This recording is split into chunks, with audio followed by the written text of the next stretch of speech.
The Forgotten Warning. The salvage ship Meridian drifted through the debris field like a metal whale searching for treasure. Captain James Rivera stood at the observation window, watching his crew work outside in their EVA suits. They had been scanning this abandoned sector for 3 weeks, finding nothing but worthless scraps and broken satellites. James was about to call off the search when his communications officer, Lieutenant Sarah Okonkwo, shouted from her station, "Captain, I'm picking up a signal. It's weak, but it's definitely artificial." James moved quickly to her console. The screen showed a pulsing energy signature coming from deep within the debris field. It was unlike anything they had seen before. "Can you identify the source?" James asked. Sarah shook her head. "Negative, sir. The signal is using frequencies we've never encountered. It's not human technology." The bridge fell silent. Humanity had been exploring space for 50 years. They had colonized Mars and established mining operations in the asteroid belt. But they had never found evidence of alien life. Until now. "Send the coordinates to engineering," James ordered. "Tell them to prepare the grappling systems. We're bringing whatever that is on board." 2 hours later, the object sat in the Meridian's cargo bay. It was a sphere, roughly 3 meters in diameter, made of a dark metallic substance that seemed to absorb light. Strange symbols covered its surface, glowing faintly with blue light. Dr. Michael Chen, the ship's xenoarchaeologist, circled the sphere with wide eyes. He had spent his entire career studying the possibility of alien civilizations. Now he was standing in front of proof that humans were not alone in the universe. "This is incredible," Michael whispered. "The materials, the construction, the symbols. This technology is thousands of years old, maybe tens of thousands." James watched as Michael set up scanning equipment around the sphere. "Can you access whatever is inside?" "I'm trying," Michael replied. "The sphere is emitting electromagnetic pulses in patterns. I think it's trying to communicate, but I need time to decode the language." For 3 days, Michael worked without rest. He ran the patterns through every linguistic database humanity had compiled. He compared them to ancient Earth languages, mathematical sequences, and musical notes. Nothing worked. On the 4th day, he tried something different. He played the patterns backward. The sphere suddenly came alive.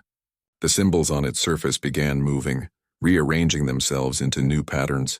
A holographic display appeared above the sphere showing star maps and coordinates. "I've got something," Michael called out. The entire crew gathered in the cargo bay to watch.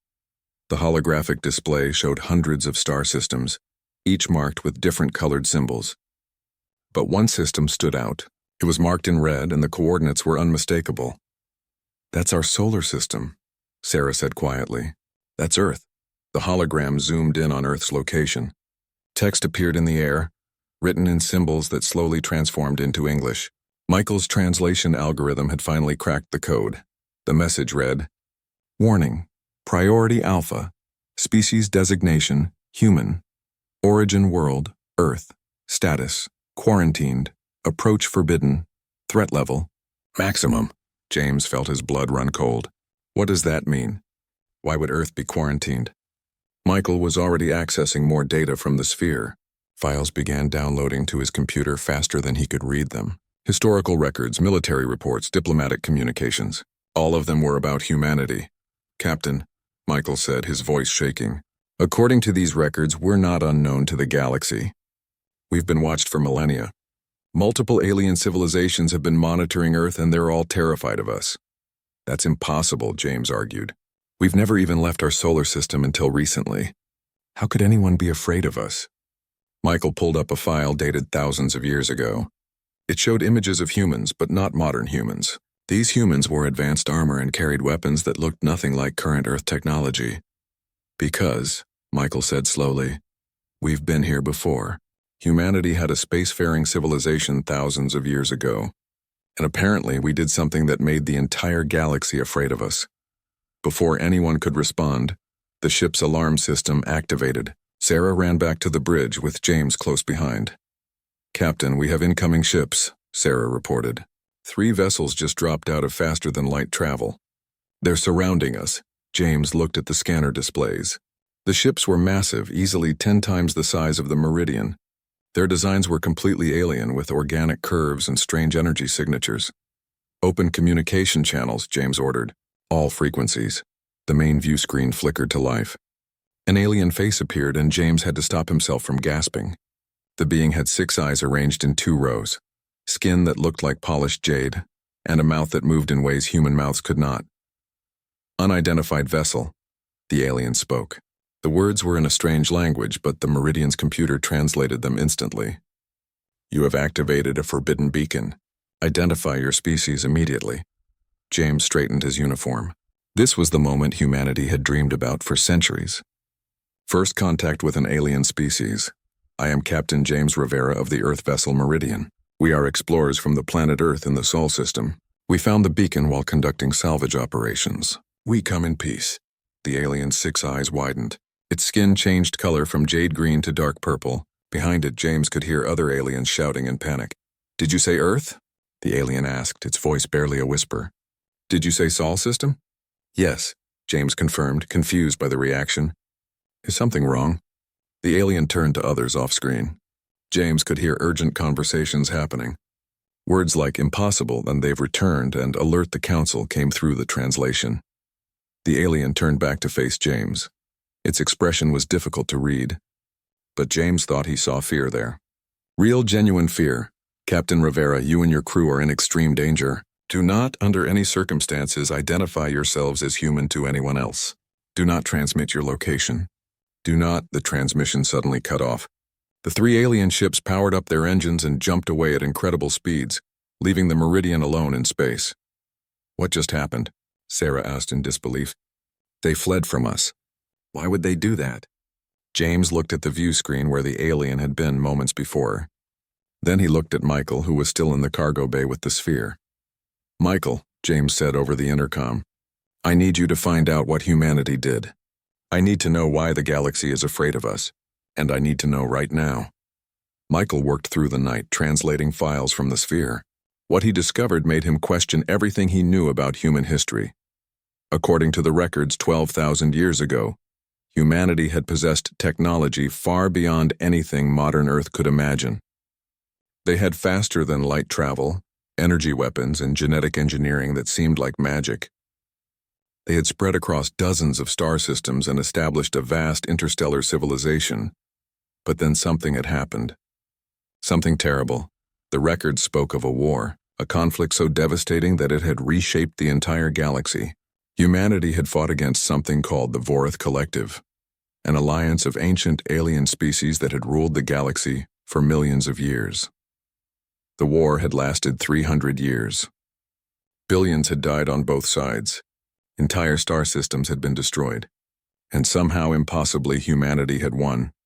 But the victory had come at a terrible cost. The technology that had made humans so powerful had also corrupted them. They had become something else, something dangerous.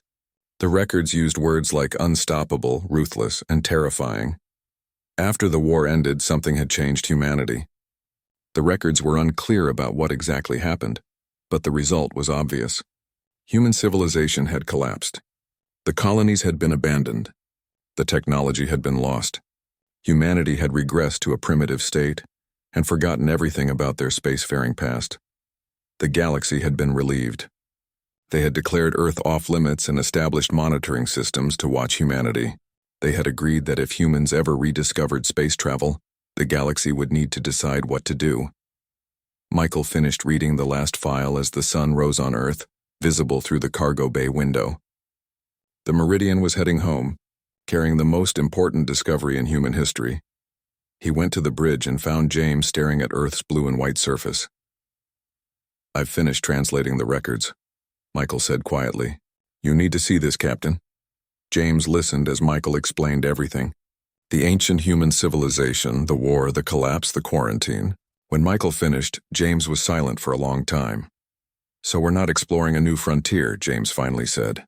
We're returning to one we left behind, and the galaxy has been waiting in fear for this moment. It appears so, Michael confirmed. James made a decision. Send everything we've learned to Earth Command. Every file, every translation, every piece of data. Humanity deserves to know the truth about who we were, and then we need to figure out who we want to be now. As the Meridian approached Earth, its transmissions carrying the truth about humanity's forgotten past, James wondered what would happen next. Would Earth try to reclaim its place among the stars? Would they seek peace with the terrified aliens? Or would they become what the galaxy feared? The sphere in the cargo bay pulsed with blue light, its warning message clear. Earth had been heard.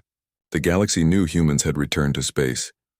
And somewhere in the darkness between the stars, ancient civilizations were preparing for what came next, because the one species they had feared for 12,000 years had finally woken up. The galaxy had heard Earth's name again, and just like in ancient times, they shuddered with fear. The truth awakens. The emergency session at Earth Command Headquarters was unlike anything in human history. President Elena Martinez sat at the head of a table surrounded by military generals, scientists, and world leaders connected via holographic displays. The sphere from the Meridian sat in a secured laboratory 3 floors below, still pulsing with its ominous blue light. General Thomas Bradford slammed his fist on the table. "We need to mobilize our defense forces immediately. If the galaxy sees us as a threat, we should be ready to defend ourselves." "Defend ourselves with what?" asked Dr. Patricia Yamamoto, Earth's leading physicist. "Our most advanced weapons are chemical rockets and nuclear missiles. According to the data Captain Rivera sent us, ancient humanity had weapons that could destroy entire planets. We're children playing with toys compared to what we once were." Elena raised her hand for silence. "Before we discuss military options, I want to understand what we're dealing with. Dr. Chen is returning to Earth with more translations. Until we know the full story, we make no aggressive moves." 3 days later, Michael Chen stood before the assembled leaders in the same room. His eyes were red from lack of sleep, but his voice was steady as he activated the holographic display. "Ladies and gentlemen, what I'm about to show you will change everything we thought we knew about humanity." The display showed images of ancient Earth, but not the Earth from human history books. This Earth had gleaming cities that reached into the sky, ships that moved between continents in minutes, and space elevators stretching from the surface to orbital stations. 12,000 years ago, humanity was the most advanced species in this region of space. Michael began. "We had mastered faster-than-light travel, quantum computing, and genetic modification. We had colonies on 47 different worlds. We were powerful, prosperous, and expanding rapidly." He changed the image to show alien species. Dozens of different forms, some humanoid, others completely bizarre. But we were not alone. The galaxy was controlled by the Vorath Collective, an alliance of species that had existed for over 3 million years. They had established a rigid hierarchy. Older species ruled. Younger species served. It was an empire built on subjugation. General Bradford leaned forward. "And we challenged them?" "Not at first," Michael replied. "Initial contact was peaceful. Humanity joined the collective as junior members. We followed their rules, paid their taxes, and accepted our place at the bottom of the hierarchy. For 50 years, everything was fine. The holographic display showed a planet covered in purple vegetation. Then we discovered Kepler 442b. It was a perfect world for human colonization. We applied for settlement rights through proper channels. The Vorath denied our request without explanation." Michael's voice grew harder.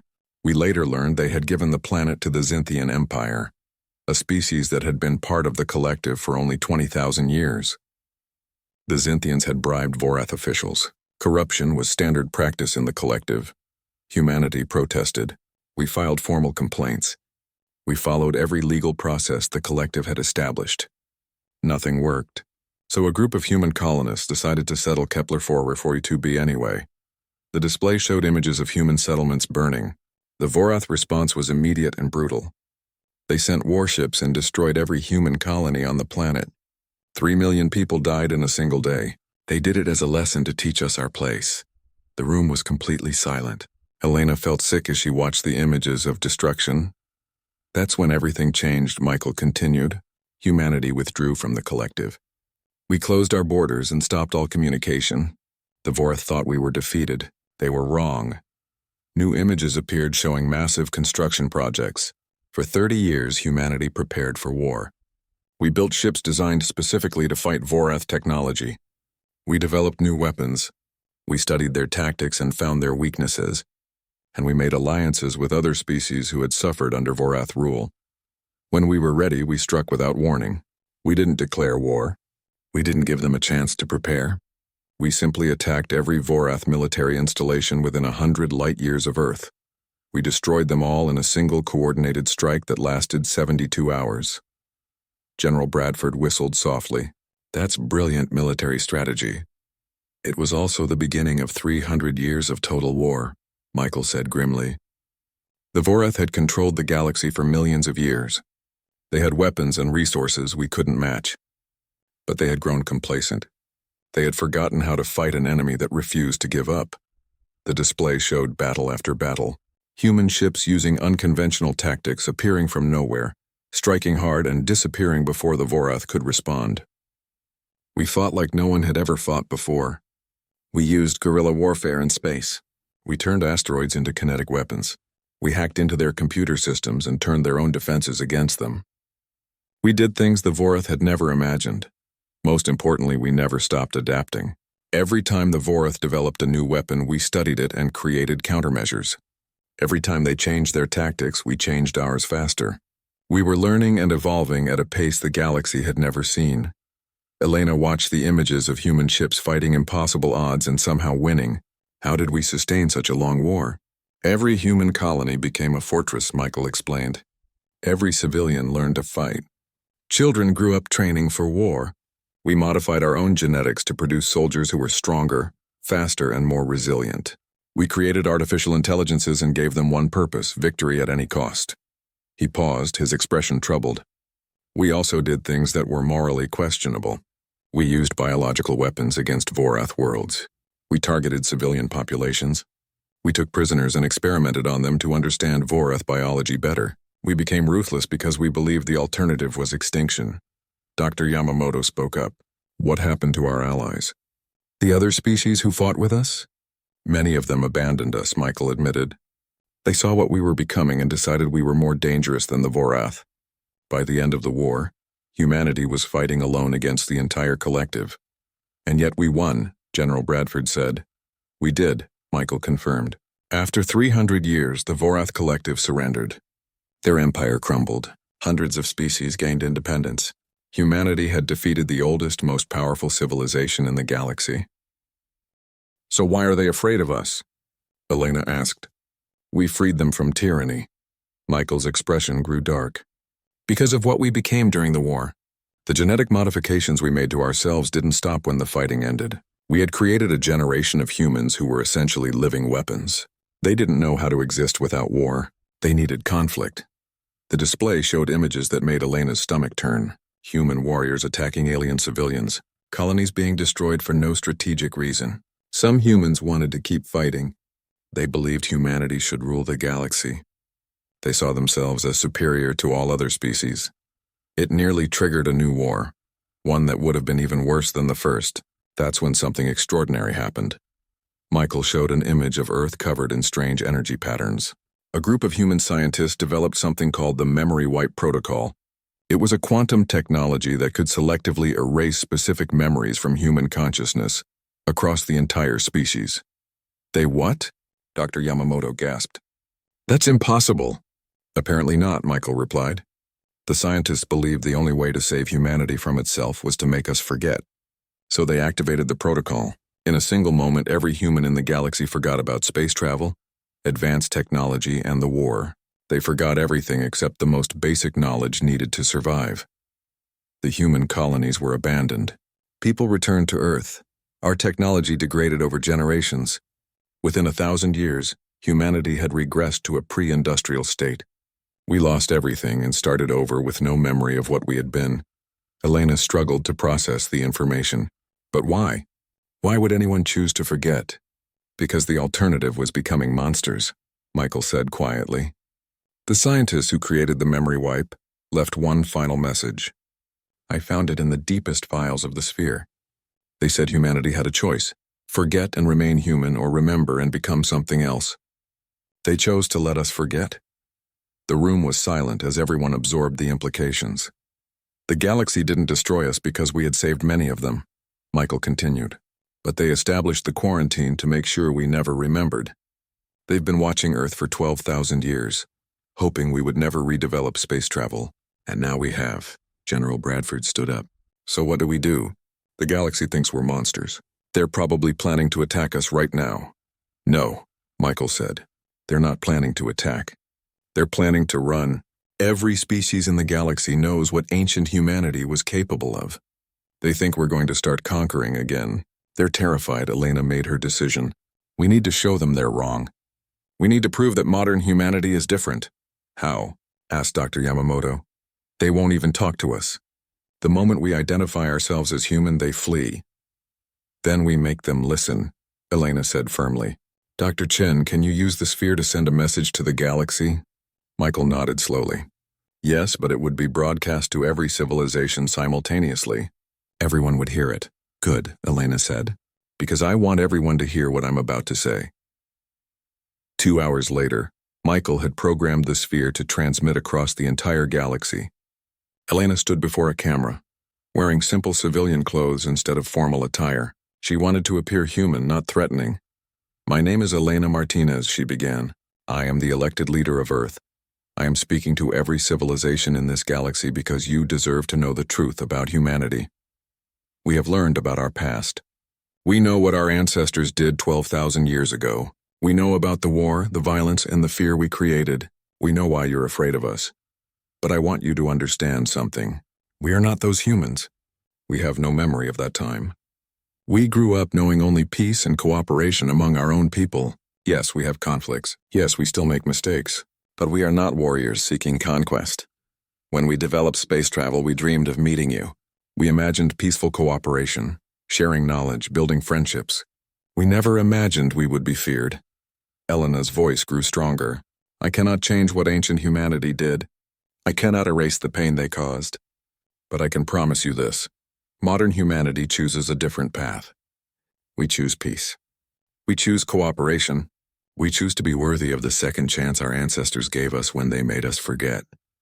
We will not force ourselves on you. If you want us to remain in our solar system, we will respect that decision. But we hope in time, you will give us the opportunity to prove we are different, to show you that humanity can be better than our past. The galaxy heard Earth's name and shuddered with fear. I understand why, but I hope someday the galaxy will hear Earth's name and think of friends instead of enemies. Thank you for listening. The transmission ended. Michael sent it across the sphere's network, broadcasting to thousands of worlds simultaneously. For 3 days there was silence. No response came from any alien civilization. Then on the 4th day a single message arrived. It was from an old species called the Thalran, one of the few civilizations that had existed before the Vorath Collective. The message was simple. We remember the humans who fought beside us. We remember the humans who freed us. We also remember the humans who scared us. Come to these coordinates. Let us talk. Let us see who you are now. Elena smiled as more messages began arriving. Not from every species, and some were hostile, but enough were willing to listen. General Bradford approached her. Madam President, this could be a trap. It could be, Elena agreed. But hiding won't change anything. We need to face the galaxy and show them who we are. She looked at the sphere, still pulsing with blue light. Our ancestors made us forget because they believed we could be better. Now it's our chance to prove them right. The Meridian prepared for departure, carrying Elena and a small diplomatic team. As the ship left Earth orbit, heading toward the coordinates the Thalran had sent, Elena looked back at her home planet. Somewhere down there, billions of humans were going about their daily lives, unaware that their species had once been the galaxy's nightmare. They were teachers and farmers, artists and engineers, parents and children. They were ordinary people trying to live good lives. That's what she would show the galaxy. Not warriors or conquerors, but people. Just people trying to find their place among the stars. The galaxy had heard Earth's name and shuddered with fear. Now they would hear it again. And this time Elena hoped they would hear something different. Hope.